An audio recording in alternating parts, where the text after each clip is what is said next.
Нашия праг с ПП беше ужасен, да ви кажа. И тъй като установихме, че не ни харесва, значи за зрителите по телевизията, понеже господин Хамид се обади, а то не влиза в микрофоните, въпросът беше, вашия брак с ПП еднополов ли беше?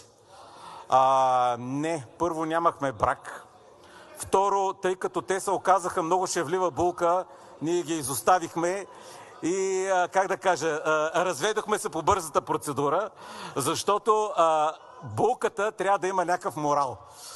Предполагам, че всеки един от вас, който е женен, ако булката му няма морал, айде да не гледам в тази част на залата, ще оцеля някой без да искам, много кофти усещането.